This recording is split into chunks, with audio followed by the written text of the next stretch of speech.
My name is Naomi. I've been married for 6 years. I'm pregnant with our third child. When my husband found out about the pregnancy, he said, "I hope it's a boy this time. Make sure you bring one out," as he stroked my belly. Life was full of happiness until then.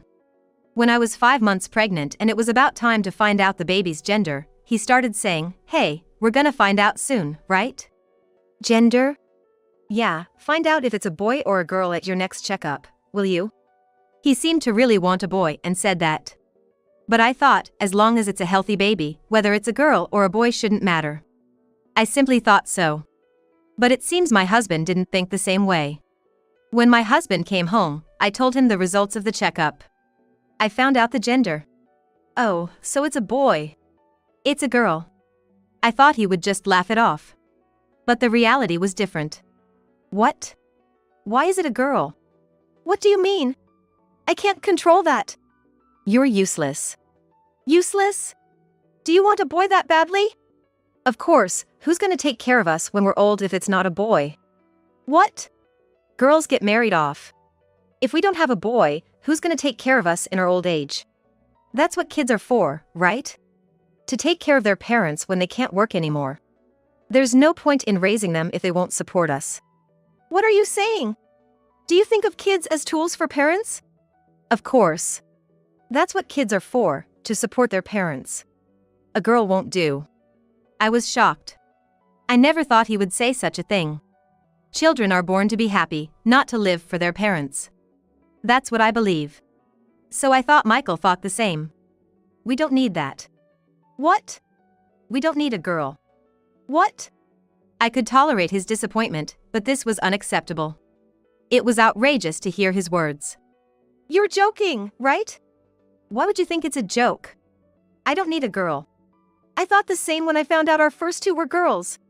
"That's how you felt." "That's why I'm saying we don't need that." "It's not a joke. I won't throw away a life that's been born." "Can't you listen to me?" "Yes, I can't listen to you on this." "Fine, I don't care then." Since then, my husband has become cold. He never was big on helping with housework, but everything changed once he found out our third child was also a girl. "Hey, I'm feeling heavy. Can you help out a bit?" "Are you kidding?" My husband didn't support me for every little thing. He started coming home late, as if he hated being at home. He even started treating our daughters coldly, and they began to avoid being near him. And then, not long after, my husband came home laughing and showed me an unbelievable paper. "What's this?" "A woman who can only give birth to girls can't even read, huh?" "If I'm not mistaken, this is a divorce paper, right?" "Yeah, that's right. It's a divorce paper, nationwide." "Why did you bring this?" "I want a divorce." "Why on earth a divorce? I'm carrying our third child, you know?" "Huh? I know. That's exactly why I'm telling you to divorce. I don't even want to see a girl." "How can you say that? It's your child, isn't it?" "I want a boy. To take care of me when he grows up." "How can you think of something so awful?" Am I the awful one, or are you just clueless? I don't know about that. Why suddenly like this? You never said anything like this before. If you say so, I'll tell you. Actually, I have a mistress. My husband said this with a smug look, seemingly not thinking it's bad to be cheating. And that mistress is pregnant with a boy. What? Cheating is problematic enough, and now you say she's pregnant? Yeah, that's right. A female belly only brings future worries. Basically, you're useless. Useless because I only have girls? That's right. That's why it's a divorce. That's ridiculous. It's not ridiculous at all. I've decided to live with her. This is too terrible. Your child is in my belly. I know that. But it's a girl, right? A girl is no good. I've said it many times. Children are not tools for parents to be looked after. Right? If you think so, then take all three.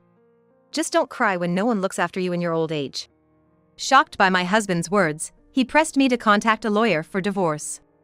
No matter what I said, his mind seemed to be made up. Thinking this, I agreed to our divorce.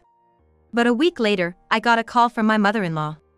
"Naomi, I was surprised to hear you decided to get divorced. Are you okay?" I don't know what to do anymore.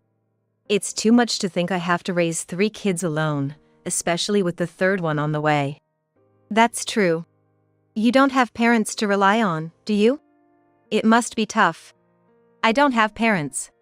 When I was young, my family was in an accident during an outing. I was the only miraculous survivor. So, I grew up in a facility and finally met my husband, Michael, and had a family to call my own. That's why I cherished our children and took care of Michael. I'm sorry. My foolish son has done something unthinkable. My mother-in-law seemed genuinely pained. It's not your fault. But it's going to be tough for you now. Listen, Naomi, if it's okay with you, would you let me take care of the grandchildren? What? Because you can't just leave the kids alone when you give birth, right? I'll help if you want. Thank you so much. In truth, I thought of my in-laws as my real parents. Even when they scolded me, it felt comforting, like they were teaching me what I didn't know. The thought of parting from my mother-in-law due to divorce was painful. But she reached out to help me. So, I was able to give birth safely and started working for the sake of my children. Of course, my in-laws take care of the kids while I'm at work. After 6 months of this life getting on track, I went to the hospital for a baby checkup with my mother-in-law. Not expecting to meet Michael. Oh, isn't that Michael? My mother-in-law said that, holding my child's hand. Look, over there. He looks like a man tired of fighting, all slumped over. Oh, you're right. The children, seeing their father Michael, hid behind my mother-in-law. It's okay. Grandma will protect you. Saying that, my mother-in-law approached Michael. I followed, and when I approached and spoke to him, Michael looked at us with empty eyes. Michael, what's wrong? Mom, you too?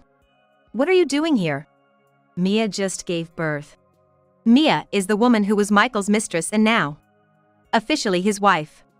Really, congratulations. Was it a boy? Yes. But, it's no good. No good? What do you mean? Because his legs. Michael said this and then held his head in his hands. His legs are what? They're bent. He's defective. How can you say such a thing? If his legs are bent, he can't walk, can he? The doctor said it's congenital clubfoot. Calling him defective because of congenital clubfoot. He definitely can't walk. He's a child with a disability. What's the use in raising him if he can't take care of me in my old age? It'll just be a burden on me. Michael had left me because he wanted a son and not a daughter, and now he's saying even a son with a disability is no good. How selfish can one be? You were so happy about having a son, and now, just because he has a disability. I was happy when I heard it was a boy and thought I could finally relax. That's why I was there for the birth. You were there for the birth? You ran away from being there for me. So, he didn't want to be there because it was a girl. But when I saw the baby, how could I not be shocked? You fool! Children aren't your toys. A disability isn't something a child chooses to have. As a parent, you should accept and raise them properly. Taking care of a child like that will only be hard. It would have been better if it were a girl. How can you say that? Going through all this trouble and not being taken care of in old age, isn't that just my bad luck? Children aren't tools for parents' old age care. Look at yourself, you left home and do whatever you want, yet you talk selfishly. I'll take care of you properly. I'll put you in a nursing home, so don't worry. You fool! Is that what you call taking care of someone? If all you want in your old age is a nursing home, then having a disabled child shouldn't be a problem. It's not that, Mom. Before I can even think of a nursing home, I'll run out of money. With a child with such legs, I don't even know what I'm working for. You really are. Children are born to be happy. Parents should be thankful just for their children's smiles. Enough with the preaching. I'm scared of becoming unable to work. What will I do then if the child is a girl or disabled? That's why I needed a healthy boy. You mean, the reason for our divorce was because Naomi only had girls? That's why? Yes, that's right. Girls are no good, and neither are disabled ones. I must have raised you wrong. I never thought you'd turn out to be such a fool. I'm not wrong. It's Mia's fault for giving birth to such a monster. Don't you think there might be a problem with your own genes? My genes are fine. The 3 children over there are proof of that. In the end, it was Mia's genes that had the problem. I'm so unlucky. Naomi can only have girls, and Mia can only have disabled children. I'm speechless. Completely. I'm breaking up with Mia. What? I'll divorce her and remarry another woman. Yes, that's what I'll do. Then I'm sure to have a healthy boy. I can't believe it. Naomi, you did the right thing divorcing such a fool. Staying with him would have been meaningless. It would have only made the children unhappy. Yes, you're right. Hearing all this, I wholeheartedly agree with you. I didn't think he could be this terrible, but now I know breaking up was the right decision. Let's go to the baby checkup. I'm sure they'll say he's growing up healthy and strong. Yes. We left the scene. It seems things got pretty rough for Michael afterward. After all, he said such terrible things to Mia, who had just given birth. Mia. Michael, look at our baby. Isn't he just like an angel? His face is cute. Looks like you. I'm glad he was born healthy. Healthy? What are you talking about? What's healthy about this? Well, yes, he has a problem with his legs, but I'm sure he'll be cured. Cured? No way. Even if it's not possible now, treatment can start once he grows a bit. Then he can live without any major problems. Do you have any idea how much that's gonna cost? Raising children costs money, that's just how it is. If he could take care of me in the future, I wouldn't mind spending, but who knows how he'll turn out. He's not worth the investment. How can you say that in front of our child? What's a newborn gonna understand? If he gets what I'm saying, he must be a genius. This child has been hearing voices since he was in my belly. That means he can hear now. Even if he doesn't understand, he'll know you hate him. Really? Then maybe it's better if I'm not around. What do you mean? I want a divorce. What? Why, right after the birth of our child? It's your fault for giving birth to such a monster. I wanted a healthy boy, and you gave me a child with twisted legs. He's not a monster. He's adorable. To me, he looks like a monster. No matter how much we fix him, he won't be able to run properly. What kind of job can he get in the future? Physical labor is out of the question. Unless he's smart, but who knows? At least, being able to do a physically demanding job is the basis of life. Jobs are a long way off. I think the future is closer than you think. It's clear we think differently. Staying together is just tiring. No. This child was born out of our love. You can't just complain about his looks and demand a divorce. To raise this child, we need to work together as a couple. Then you shouldn't have given birth to such a monster. That's terrible. Anyway, I want a divorce. Please divorce me. No, I won't.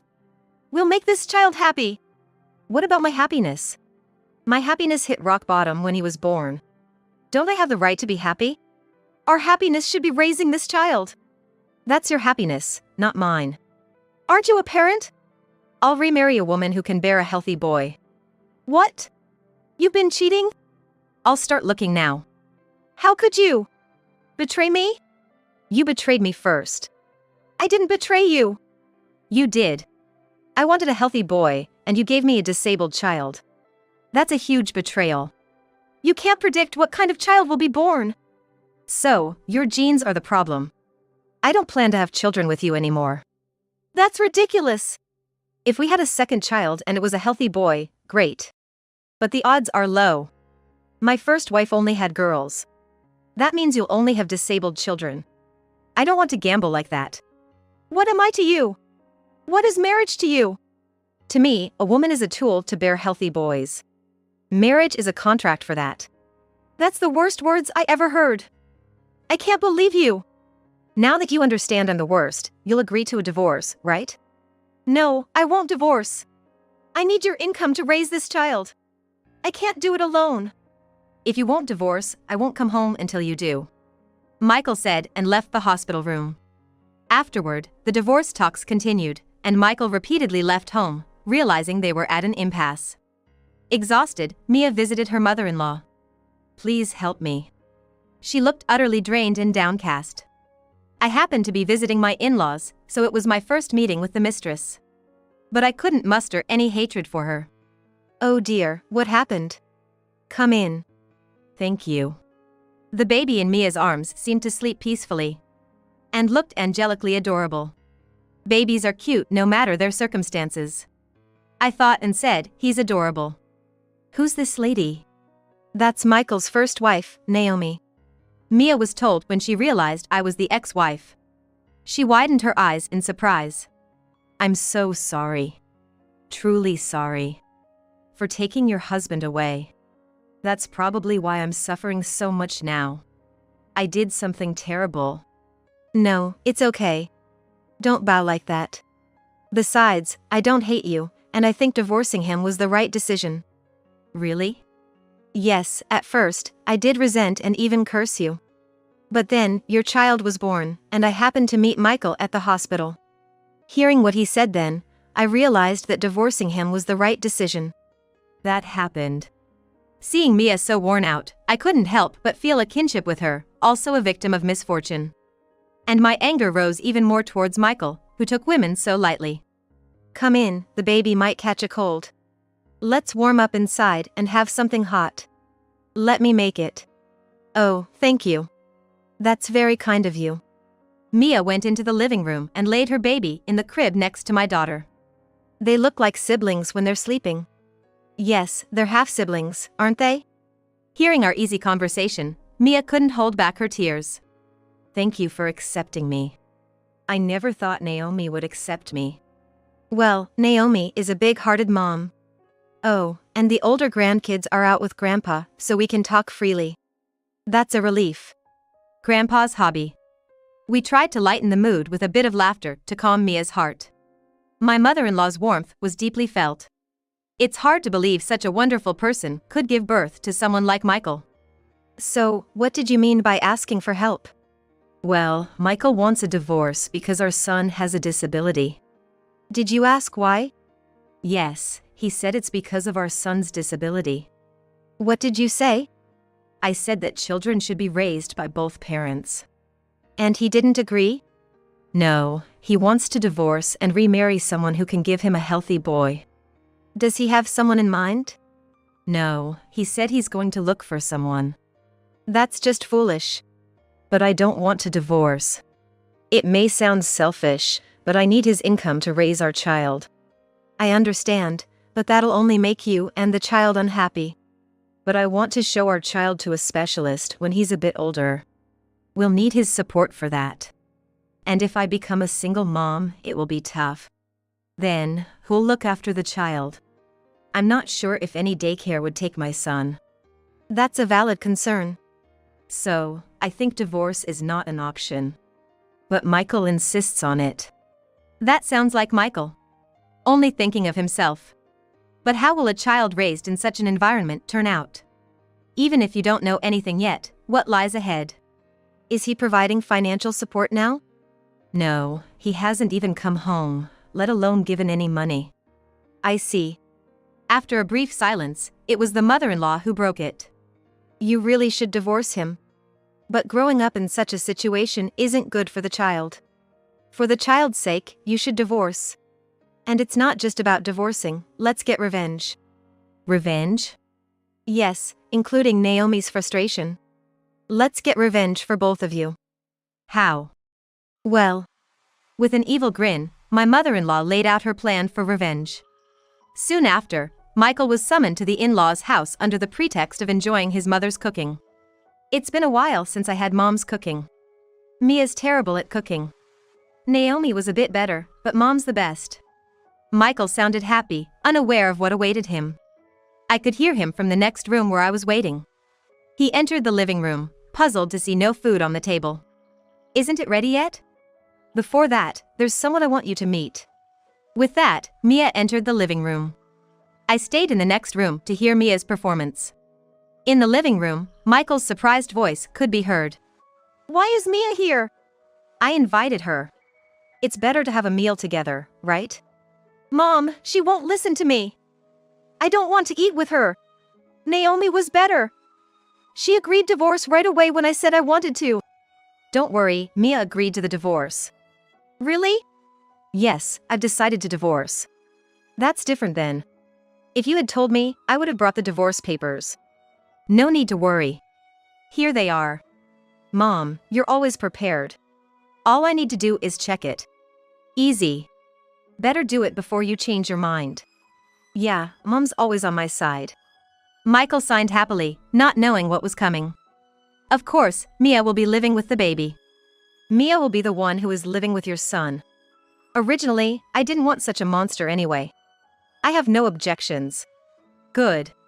Then, how about paying a settlement of $30,000 and child support of $500 a month? Sign this agreement. You want to divorce to remarry, right? Paying child support is only natural. $500 a month is too much, isn't it? Not at all. The child needs treatment. You would have had to work for that treatment money if you lived together. And no time for affairs or remarriage. It's only natural. Be thankful. Now you can find a woman who can give you a healthy boy. That makes sense. If $500 a month makes that possible, no problem. But you have to pay in a lump sum. That's impossible. How much would that be? $6,000 a year, until the child graduates college. So, 24 years. He might not even go to college. In this day and age, everyone goes to college. It's almost certain he will. But what if he doesn't? If he doesn't, then just refund the money. Mia gets to keep the payments up until he turns 20, and then she can return the last 2 years' worth, $24,000. That sounds fair, doesn't it? Is that really possible? Mom's watching over everything, so it's fine. Well, if Mom says so. Then sign the agreement to pay Mia the child support and settlement. Okay, but I'll need to take out a loan from the bank, so it might take some time. That's understandable. Reluctantly, Michael signed the document. Great, now I'm free. I'll have some debt, but I can manage. My income isn't bad. Right. Mia's settled, so Naomi, come out here, please. When I entered from the next room, Michael was even more surprised. Why is Naomi here too? Don't be so shocked. Since you're paying Mia, you should also pay Naomi. It's only fair. But it's been a while since Naomi and I divorced. It hasn't even been a year yet. But Mom, Naomi should get $500 a month for each of the 3 kids. You're not saying that's also in one lump sum, are you? Of course it is. Naomi's raising 3 kids bound for college. $500 a month per child is the least you can do. Frankly, it's not even enough. There's no way I can borrow that much. Then find a way to borrow it. Why don't you lend me the money, Mom? What are you saying? There's no way I can lend you money. Your father and I won't be able to work much longer. Who's going to take care of us in our old age? I will. You're going to be busy repaying a huge debt. You won't have time to take care of us. We have to manage our own retirement. So don't worry about us. How am I supposed to manage my retirement? That's why I can't lend you money. The government says you need sufficient amount to retire comfortably, even with a pension. And with everything getting more expensive, we can't afford to waste a single penny. But what about my retirement? It's simple. You're going to remarry a woman who can bear healthy boys.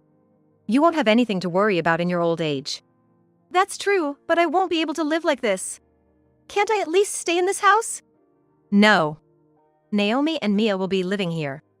I plan to live happily surrounded by my 4 grandchildren. You being here would disrupt that plan. No way! Michael looked utterly shocked and dejected, a fitting punishment for taking women so lightly. I guess he got a punch for making fun of a woman. I thought it was just a glimpse. After taking out a loan of over $600,000, Michael was left working day and night to repay it. He was a mess, too busy to even think about a new woman. 20 years later, 4 adults cooperated to raise the children to the end. My daughters grew up healthy, caring for Mia's son like siblings. Mia's son, after receiving specialized medical care, is now living normally and even attending a prestigious college. Apparently, he knew his background, and now he's aiming to become a lawyer to help women in difficult situations. When Michael heard this, he suddenly showed up, thinking his son, now a law student, could take care of him. But the children, fully aware of his past actions, completely rejected him. He ended up living a lonely life in a shabby apartment. As for us, we continue our unusual communal life. We never expect the children to take care of us. We live happily as we are. Always filled with laughter.